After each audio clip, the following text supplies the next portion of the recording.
নোয়াখালী শহরে আজকে সকাল 11টার পর থেকে সাবেক এমপি বিএনপির ভাইস চেয়ারম্যান মোহাম্মদ শাহজাহান নোয়াখালী আগমন উপলক্ষে ওনাকে সংবর্ধনা দেওয়ার জন্য ওনার আসন সদর সুকর্ণচর থেকে অনেক গাড়ি এবং অনেক অগণিত ব্যক্তি এসেছে।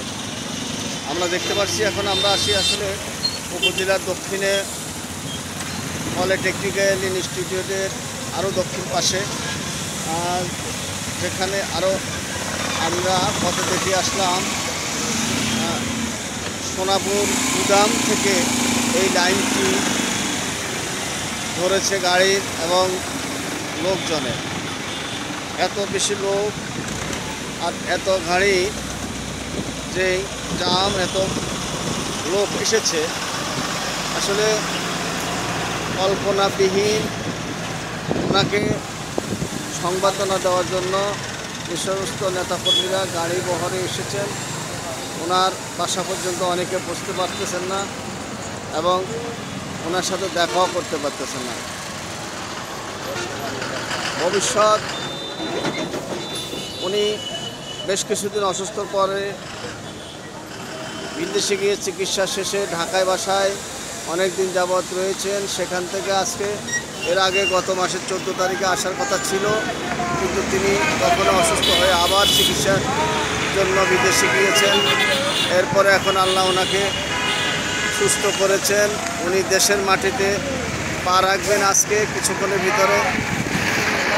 আমরা দেখতে পাচ্ছি কিছুক্ষণের ভিতরে উনি ওনার গাড়ি বহর নোয়াখালী শহরে এসে ঢুকবে।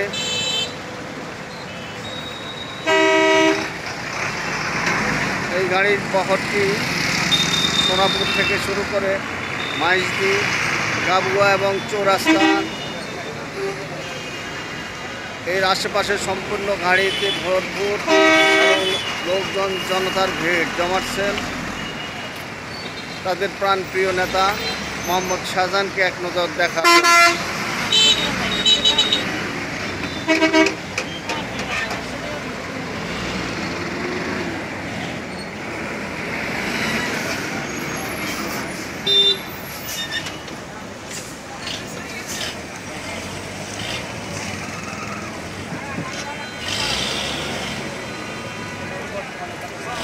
নোয়াখালী শহরে আজকে গাড়ি এবং গাড়ি আর জনতার ভিড় লেগেছে, যেটা কখনো হয় নাই এরকম।